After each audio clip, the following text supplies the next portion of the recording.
सुकी नदीच्या खड्डामय घाटात आणखी एखाद्याच्या मृत्यूची प्रतीक्षा. तेव्हाच सुकी घाट डांबरीकरण करणार का, नागरिकांचा संतप्त सवाल.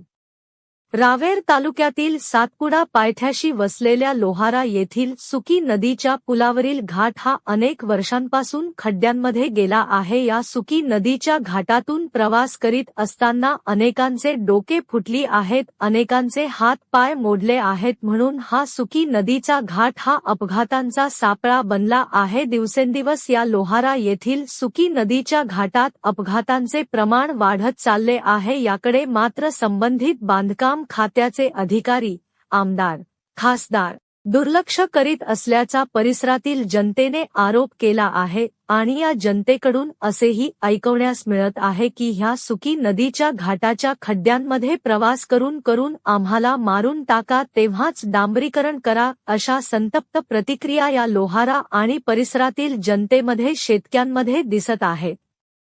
जिसको पाई उसने छुपाई अशी परिस्थिती असल्याकारणाने या सुकी नदीच्या खड्डामय घाटाकडे दुर्लक्ष केले जात आहे, असेही परिसरातील जनतेकडून बोलले जात आहे. या सुकी नदीच्या खड्डामय घाटातून प्रवास करून करून परिसरातील शेतकरी, मजूर, महिला आणि परिसरातील जनता खूप वैतागली आहे. तसेच या लोहारा रस्त्याने बांधकाम खात्याचे अधिकारी, आमदार हे देखील ये-जा करीत असतात, मात्र त्यांना लोहारा येथील सुकी नदीच्या खड्ड्यांचा धोका कळत नाही का, असा सवाल परिसरातील जनतेने उपस्थित केला आहे.